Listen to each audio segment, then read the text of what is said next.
नमस्कार दोस्तों, स्वागत है आपका हमारे YouTube चैनल पर। दोस्तों, आज हम बीएड एंट्रेंस एग्ज़ाम वर्ष 2019 का टीचिंग एप्टीट्यूड वाला क्वेश्चन पेपर सॉल्व करेंगे। मैंने पिछली वीडियो में आपको टीचिंग एप्टीट्यूड से संबंधित मूलभूत सिद्धांत बताए थे, उन्हें ही ध्यान में रखकर हमें पेपर पे सॉल्व करना है, ठीक है। और कुछ नए सिद्धांत आएंगे तो हम उन पर आगे चर्चा कर लेंगे। तो चलिए दोस्तों, आज की वीडियो शुरू करते हैं।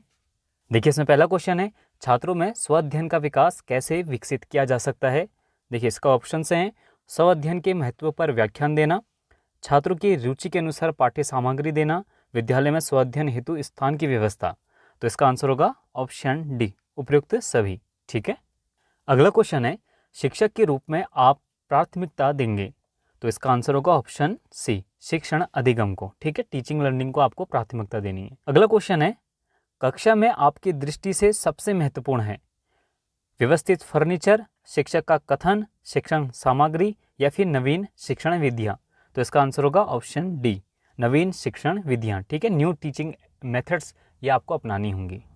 देखिए, न्यू टीचिंग मेथड्स अपनाने का कारण क्या है, अगर आपके पास व्यवस्थित फर्नीचर नहीं है, ठीक है, या शिक्षण सामग्री की कमी है, लेकिन अगर आपके पास नए नए तरीके हैं बच्चों को समझाने के, शिक्षण विधियाँ आपके पास अलग अलग अगर आपको आती हैं, तो आप कम सामग्री में भी बच्चों को बहुत अच्छे से समझा सकते हैं। अगला क्वेश्चन है, शिक्षक के किस गुण की छात्र सर्वाधिक प्रशंसा करते हैं। चुस्त और सुंदरता की, मित्रतापूर्ण व्यवहार की, हाजिर जवाब की, या फिर अच्छे आचरण के साथ प्रभावशाली शिक्षण। तो इसका आंसर होगा ऑप्शन डी, ठीक है। देखिए, अगला क्वेश्चन है, यदि कोई छात्र कक्षा में गलत प्रश्न पूछता है तो आप क्या करेंगे। उस पर ध्यान नहीं देंगे, उसे अधिक गृह कार्य देंगे, या फिर उसे इनाम देंगे, या फिर उसका कारण जानकर उपचारी विधि अपनाएंगे। तो इसका आंसर होगा ऑप्शन डी, उसका कारण जानकर उपचारी विधि अपनाएंगे, ठीक है। देखिए, अगला क्वेश्चन है, शिक्षण के लिए प्रयास करना प्रत्यक्ष रूप से वेतन के समानुपात पर है। उपयुक्त कथन पर आपकी क्या राय है। तो इसके ऑप्शन हैं, कथन ठीक है, कथन तर्कसंगत है, या फिर कथन पूर्णतः गलत है, या अनिश्चित। तो इसका आंसर होगा ऑप्शन सी, कथन पूर्णतः गलत है, ठीक है। देखिए, अगला क्वेश्चन है, जीवन में अधिक सफलता प्राप्त करने के लिए क्या आवश्यक है। भाग्यशाली होना, या धन, या फिर अच्छे घराने में पैदा होना, या फिर परिस्थितियों के साथ अच्छा समायोजन। तो इसका आंसर होगा ऑप्शन डी, परिस्थितियों के साथ अच्छा समायोजन, ठीक है। देखिए, अगला क्वेश्चन है, आप परीक्षा में कक्ष निरीक्षक का कार्य कर रहे हैं, उसमें विद्यालय के प्रधानाचार्य का पुत्र भी परीक्षा दे रहा है। यदि वह अनुचित साधन का प्रयोग करता पाया गया तो आप क्या करेंगे। तो इसका आंसर होगा ऑप्शन डी, आप उसे अनुचित साधन प्रयोग के अंतर्गत पंजीकृत करेंगे, ठीक है। देखिए, अगला क्वेश्चन है, दूरस्थ शिक्षा के बारे में आपकी क्या राय है। जो डिस्टेंस एजुकेशन होती है, तो इसके बारे में वो राय पूछ रहा है। तो इसका आंसर होगा ऑप्शन डी, घर बैठे शिक्षण सामग्री उपलब्ध हो जाती है, ठीक है। देखिए, अगला क्वेश्चन है, मैं शिक्षक बनना चाहता हूँ क्योंकि। ऑप्शन से हैं, मुझे नौकरी की आवश्यकता है, या फिर इस व्यवसाय में अच्छा वेतन है, या अन्य व्यवसाय में कम छुट्टियाँ हैं, या फिर शिक्षण क्षेत्र में मेरी रुचि है। तो इसका आंसर ऑप्शन डी होगा, ठीक है। देखिए, अगला क्वेश्चन है, शिक्षक का मुख्य कार्य है। देखिए, विद्यार्थियों को पढ़ाना भी है, सीखने के लिए विद्यार्थियों को प्रेरित करना भी है, और गरीब विद्यार्थियों को उपचारात्मक शिक्षण प्रदान करना भी है। तो इसका आंसर होगा ऑप्शन डी, उपयुक्त सभी, ठीक है। देखिए, अगला क्वेश्चन है, अच्छे कार्य के लिए शिक्षकों का उच्च प्रोत्साहन है। तो इसका आंसर होगा ऑप्शन बी, जब विद्यार्थी शिक्षक की प्रशंसा करता है, ठीक है। अगला क्वेश्चन है, विद्यालय में अनुशासनहीनता के कारण है। तो इसका आंसर होगा ऑप्शन ए, शिक्षा प्रणाली। अगर शिक्षा प्रणाली अच्छी नहीं होगी तो अनुशासनहीनता तो होगी, ठीक है। अगला क्वेश्चन है, आपके अनुसार शिक्षा होनी चाहिए बहुमुखी, या फिर अंतर्मुखी, या सामाजिक, या फिर व्यवसाय के लिए जीवन उपयोगी। तो इसका आंसर होगा ऑप्शन डी, ठीक है। अगला क्वेश्चन है, छात्रों में अनुशासन बनाए रखने के लिए एक शिक्षक की कौन सी भूमिका सराहनीय है। तो इसका आंसर ए होगा, प्रशासनिक क्षमता और अच्छा आचरण, ठीक है। बाकी चीज़ें भी महत्वपूर्ण है, लेकिन वो गौण होती है, मतलब वो द्वितीयक होती है। प्राइमरी है, प्रशासनिक क्षमता होनी चाहिए और उसका अच्छा आचरण होना चाहिए, ठीक है। देखिए, अगला क्वेश्चन है, निम्नलिखित में से कौन सा कथन सही है। इसके ऑप्शंस हैं, शिक्षा हमें पूर्ण संतुष्टि व आत्मबोध प्रदान करती है। दूसरा ऑप्शन है, शिक्षा समाज में हमारी प्रतिष्ठा बढ़ाती है। तीसरा ऑप्शन है, शिक्षा समाज के लिए लाभकारी है। देखिए, तीनों इंपॉर्टेंट हैं, तो इसलिए इसका आंसर होगा ऑप्शन डी, उपयुक्त सभी, ठीक है। देखिए, अगला क्वेश्चन है, प्रगतिशील शिक्षा निम्नलिखित में से किस कथन से संबंधित है। तो इसका आंसर होगा ऑप्शन बी, ज्ञान प्रत्यक्ष अनुभव और सहयोग से उत्पन्न होता है, ठीक है। देखिए अगला क्वेश्चन है, शिक्षण अभियोग्यता मतलब कि टीचिंग एप्टीट्यूड से आपका क्या तात्पर्य है? तो इसका आंसर होगा ऑप्शन सी, शिक्षक के लिए सभी वांछित योग्यता रखना। ठीक है। अगला क्वेश्चन है, अध्यापक की कार्य क्षमता को बढ़ाया जा सकता है? तो इसका आंसर है ऑप्शन बी, अध्यापक के कार्यों की सराहना करके। ठीक है। देखिए अगला क्वेश्चन है, भारत में शिक्षित बेरोजगारी का मुख्य कारण क्या है? तो इसका आंसर है ऑप्शन ए, उद्देश्यहीन शिक्षा। ठीक है। अगला क्वेश्चन है, शिक्षक का नेतृत्व होना चाहिए? तो इसका आंसर है ऑप्शन सी, लोकतांत्रिक। ठीक है, ये क्वेश्चन पहले भी आया हुआ है और जहां भी आपको इस प्रकार के ऑप्शन दिखेंगे तो हमेशा लोकतांत्रिक पर ही टिक करिएगा। ठीक है। अगला क्वेश्चन है, शिक्षा का अधिकार अधिनियम किस वर्ष लागू हुआ? तो इसका आंसर है ऑप्शन ए, 2010। देखिए जो शिक्षा का अधिकार अधिनियम बना था, ये बना था 2009 में, लेकिन ये लागू हुआ था 1 अप्रैल 2010 से। ठीक है। देखिए अगला क्वेश्चन है, हमें शिक्षा ग्रहण करनी चाहिए क्योंकि शिक्षा व्यक्ति को विद्वान बनाती है। बिल्कुल सही। व्यक्ति को धनोपार्जन करने के लिए समर्थ बनाती है, ये भी सही है। और व्यक्ति को स्वावलंबी बनाती है। तो इसका आंसर होगा ऑप्शन डी, उपयुक्त सभी। ठीक है। देखिए अगला क्वेश्चन है, विद्यालय में खेलों का आयोजन का मुख्य उद्देश्य होता है? तो ये होता है ऑप्शन डी, विद्यार्थियों का सर्वांगीण विकास करना। ठीक है। देखिए अगला क्वेश्चन है, मैं अपने विद्यार्थियों के प्रति व्यवहार करना पसंद करूंगा? पिता के रूप में, मित्र के रूप में, या निर्देशक के रूप में, या फिर उपयुक्त सभी? तो इसका आंसर होगा ऑप्शन डी, उपयुक्त सभी। ठीक है। देखिए अगला क्वेश्चन है, एक प्रार्थनाचार्य अपने अध्यापकों से आशा करता है? आज्ञा पालन की, बिल्कुल सही। योग्यता और ज्ञान की, ये भी सही है। और समर्पण और निष्ठा भी सही है। तो इसका आंसर होगा ऑप्शन डी, उपयुक्त सभी। ठीक है। देखिए अगला क्वेश्चन है, कुछ विद्यार्थी आपकी कक्षा में देर से आते हैं, इस स्थिति में आप क्या करेंगे? तो इसका आंसर है ऑप्शन सी, देरी का कारण जानने का प्रयास करेंगे तथा विद्यार्थी की सहायता करने का प्रयास करेंगे। ठीक है। देखिए अगला क्वेश्चन है, एक विद्यार्थी आपकी कक्षा में प्रतिदिन आपसे प्रश्न पूछता है, तो आप क्या करेंगे? तो इसका आंसर है ऑप्शन बी, प्रश्न पूछने के लिए उसकी सराहना करेंगे। ठीक है। देखिए अगला क्वेश्चन है, अभिभावक अपने बच्चों के लिए अध्यापकों से आशा करते हैं निष्पक्ष व्यवहार की, बिल्कुल सही। और सहानुभूति व प्रेम पूर्वक व्यवहार की। तो इसका आंसर होगा ऑप्शन सी, ए और बी दोनों। ठीक है। अगला क्वेश्चन है, आधुनिक समय में विद्यार्थियों को आध्यात्मिकता का ज्ञान देना है?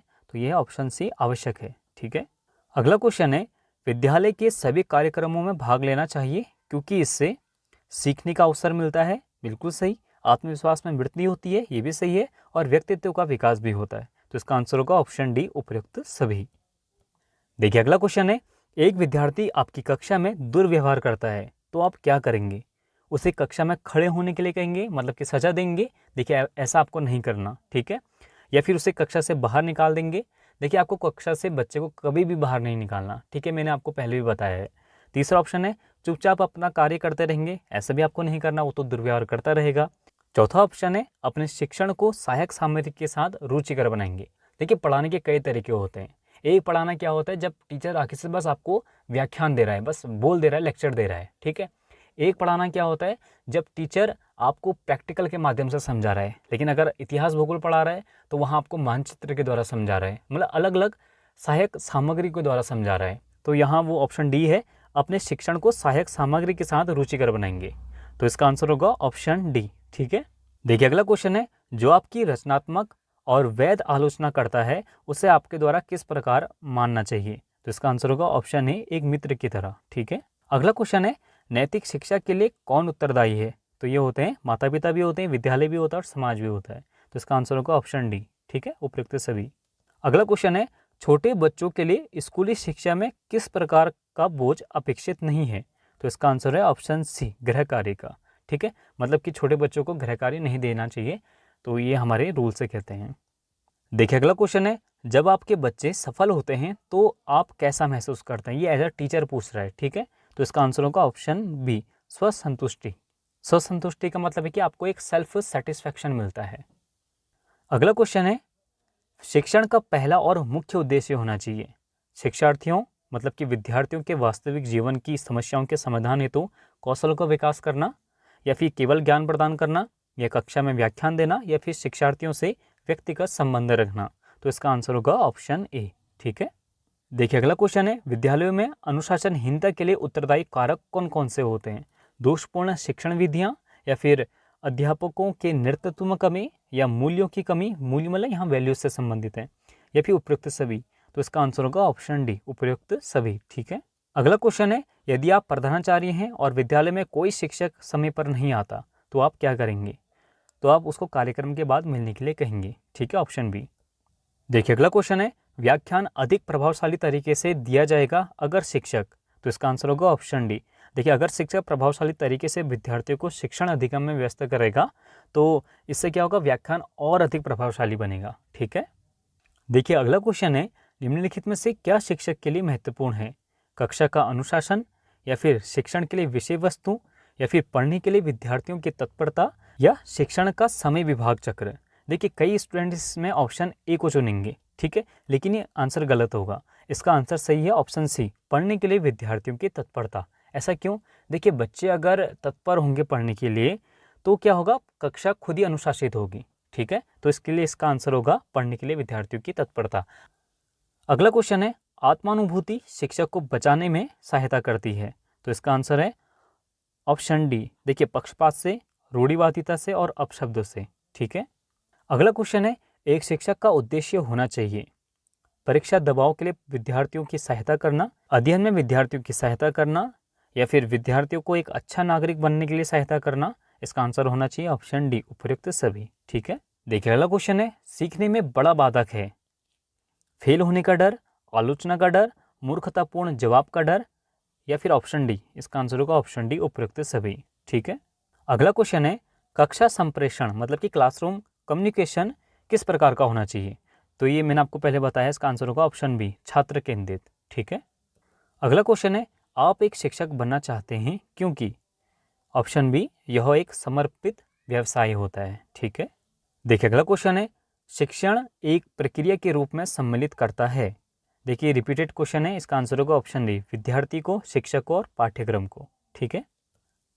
देखिए अगला क्वेश्चन है, विद्यार्थियों की अधिकतम भागीदारी शिक्षण की जिस विधि में संभव है तो वो विधि कौन सी होती है? वो होती है ऑप्शन बी, वाद विवाद विधि, मतलब कि डिस्कशन मेथड।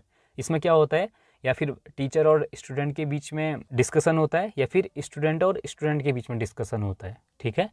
देखिए अगला क्वेश्चन है, आप शिक्षण कार्य निम्नलिखित में से कहाँ करना पसंद करेंगे? तो इसका आंसर होगा ऑप्शन डी, देश के किसी भी स्थान में। ठीक है। अगला क्वेश्चन है, सर्वोत्तम शैक्षिक कार्यक्रम वह है जो बालक के आवश्यकता अनुसार बनाया गया हो। बिल्कुल सही। बालक की योग्यता अनुसार बनाया गया हो, ये भी सही है। और बालक की रुचि के अनुसार बनाया गया हो, तो इसका आंसर होगा ऑप्शन डी, उपयुक्त सभी। ठीक है। तो दोस्तों आज हमने वर्ष 2019 का टीचिंग एप्टीट्यूड का क्वेश्चन पेपर सॉल्व किया। ये क्वेश्चन पेपर आपके लिए बहुत इंपॉर्टेंट है क्योंकि इसमें से कई क्वेश्चन आपके रिपीट जरूर होंगे। ठीक है। तो दोस्तों आज के लिए बस इतना ही, मिलते हैं अगली वीडियो में। हमसे जुड़ने के लिए थैंक यू सो मच।